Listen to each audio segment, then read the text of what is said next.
ప్రపంచవ్యాప్తంగా కూడా అదే అభిప్రాయం. ప్రైవేట్ స్కూల్స్ లో ఫీజు రెగ్యులేట్ చేయాలనేది యాక్సెప్టబుల్ లేదు. డిబేట్ లో చెప్పడం జరిగింది. ఇప్పుడు మాకు ఉపాధ్యాయుల వేతనాలకు సంబంధించి ఇప్పుడు సర్వీస్ ప్రైవేట్ స్కూల్స్ పైన ఫీజు రెగ్యులేషన్ కమిటీ ప్రతి సంవత్సరము నేను 30 సంవత్సరాల సంది నా సర్వీస్ లో చూస్తున్నా. ఇప్పటికి ఎన్నోసార్లు ప్రతి సంవత్సరము 2 సంవత్సరాలకు కమిటీ వేస్తూనే ఉన్నారు తప్ప ఏ కమిటీ కూడా ఏ ఒక్క ప్రైవేట్ పాఠశాలల పట్ల ఫీజుని నియంత్రణ చేసిన దాఖలాలు లేవు. కాకపోతే ఇది మంచి సజెషన్. దానికి ఏం చేద్దాము, తగ్గించాలని చెప్తే లాభం కాదు కదా. ఎలా తగ్గించాలో సూచన చెప్పమనండి, ఎలా అవుతుందో చెప్పమనండి వాళ్ళని. ఈరోజు చూసినట్టయితే ఎక్కడ చూసినా అధికారులు అయినా వాస్తవంగా జిల్లా విద్యాశాఖ అధికారులే లేదు. ఎక్కడ కమిటీ పనిచేస్తారు సార్ వీళ్ళు రెగ్యులేషన్ కమిటీ మీటింగ్ లో? అదే విధంగా నియంత్రణ అనేది చాలా మంచి. ప్రైవేట్ స్కూల్లో ఫీజు నియంత్రణ చేయడం అనేది చాలా మంచి సూచన, దానికి మేము ఆమోదిస్తున్నాం. అదే విధంగా ప్రైవేట్ స్కూల్లో కూడా వసతులు లేకుండా పిల్లలు ఆడుకునే పరిస్థితి లేకుండా అలాంటి వాళ్ళ ఏ ఒక్క పాఠశాలని మూసివేసిన దాఖలాలు ఉన్నాయా సార్ ఎక్కడన్నా? ఎవరు మూసివేయాలా, పాఠశాల మూసివేయాలన్నా నోటీస్ ఇవ్వాలన్నా ఎవరి వాళ్ళ కలెక్టర్ పోయి నోటీస్ ఇస్తారా సార్? మండల విద్యాశాఖ అధికారి నోటీస్ ఇవ్వాలా? జిల్లా ఉప విద్యాశాఖ అధికారి పోస్టులుండే అవన్నీ కూడా ఇప్పుడు లేవు. అదే విధంగా జిల్లా విద్యాశాఖ అధికారిగా అందరూ కూడా దాదాపుగా 6-7 మంది ఈ రోజు కలెక్టర్లే ఇన్ఛార్జీలు అయిపోయారు. ఎవరైనా కలెక్టరు వీళ్ళు చెప్తున్నారు, సీఎం గారు చెప్తున్నారని అక్కడక్కడ పాఠశాల సందర్శించి వారికి వాళ్ళందరూ కలెక్టర్ వచ్చిన అనుభవం చాలా తక్కువ. అనిల్ గారు మీరు మాట్లాడండి, ఆడియో వస్తుంది. అనిల్ గారు రావట్లేదు. ఎస్ ఆనంద్ గౌడ్ కంటిన్యూ అండి. ఎస్ మరి ఆ రకంగా వీరు అనుభవం లేని జిల్లా కలెక్టర్లు విద్యారంగం పట్ల ఎలాంటి సూచనలు సలహాలు ఇస్తారో మీరు చెప్పండి. ఇదే పరిస్థితిలో ఈ రోజు టీచర్ల పాఠశాల మధ్యాహ్న భోజనం సీఎం గారు వెళ్లి తినమని చెప్పారు, భోజనం చేయమని చెప్పారు. కలెక్టర్ గారు వెళ్లే సందర్భంలో నేరుగా వెళ్లి ఎక్కడైనా భోజనం చేయగా చూసామా సార్? మనం ముందస్తుగా సమాచారం ఇచ్చి వస్తే మంచి భోజనం పెట్టకుండా ఎలా పెడతామో చెప్పండి.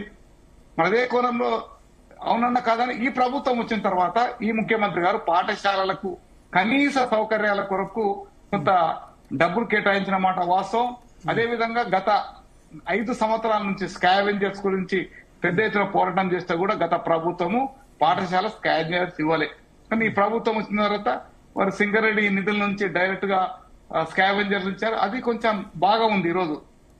అదేవిధంగా ఈరోజు పాఠశాలల్లో మంచినీటి సరఫరా కొంత వర్కౌట్ అయింది. ఇప్పుడు కొంచెం పాఠశాల మెరుగయ్యే పరిస్థితికి వచ్చే వరకు మరి ఆకునూరి మురళి గారు ఏమైనా పాఠశాల మూసివేద్దామంటున్నారు.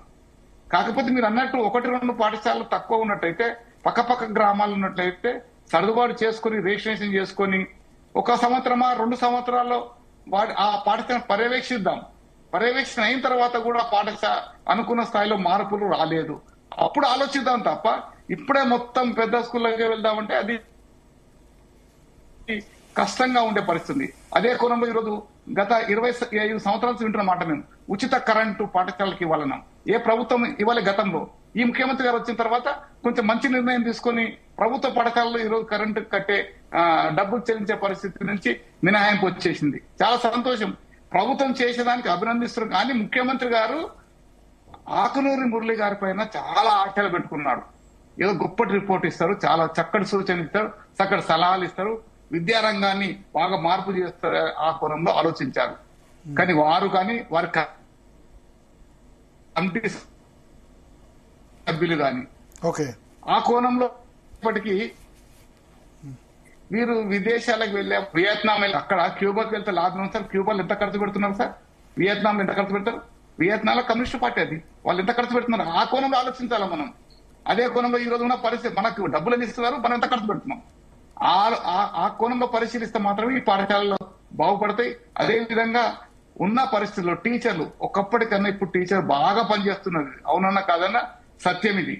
చాలా కష్టపడి ఈరోజు ఆన్లైన్ లో కానీ టీచర్ల డేటా ఎంట్రీ చేయడంలో కానీ వచ్చినా రాకున్న వాళ్ళు అనిల్ కుమార్ గారు చేసుకుంటూ పోతారు. అనిల్ గారు చెప్పండి మీ పాయింట్ ఆఫ్ వ్యూ చెప్పండి త్వరగా. సార్, మురళి గారు ఇచ్చినటువంటి రిపోర్ట్ లో స్వాగతించాల్సిన విషయము 18% బడ్జెట్ కేటాయించడం అనేటువంటిది ముఖ్యమైనది సార్. తను అన్ని పాఠశాలల్లో ప్రీ ప్రైమరీ స్కూల్ పెట్టాలనేటువంటిది ఒకటి, మిడ్ డే మీల్స్ కి సంబంధించి క్వాలిటీ ఫుడ్ ఇవ్వాలన్నటువంటిది ఒకటి. ఇవి మిగతా ఇప్పుడు సారు నిన్న మీరు మాట్లాడిన దాంట్లోనే కన్ఫర్మ్ చేశాడు, భవిష్యత్తులో గ్రామీణ ప్రాంతాలలో పాఠశాలల మూసివేతకు సార్ యొక్క రిపోర్ట్ తోడ్పడుతున్నది. ఇవాళ తండాలలో ఉన్నటువంటి పాఠశాలలు గాని, ఇవాళ గ్రామీణ ప్రాంతాల్లో విద్యార్థులకు అందుబాటు లేకుండా మండలంలో 3 పాఠశాలలు పెట్టడం అనేటువంటిది సరి అయినటువంటి విధానం కాదు. ఇప్పటికే 29 రకాల మేనేజ్మెంట్ నడుస్తున్నటువంటి సందర్భంలో మళ్ళీ అన్నిటికి ఒకటే మంత్రం అన్నట్టు తెలంగాణ మోడల్ స్కూల్స్ ను తీసుకురావడం 29 మేనేజ్మెంట్లు చేసి 2 రకాలు అంటానైనా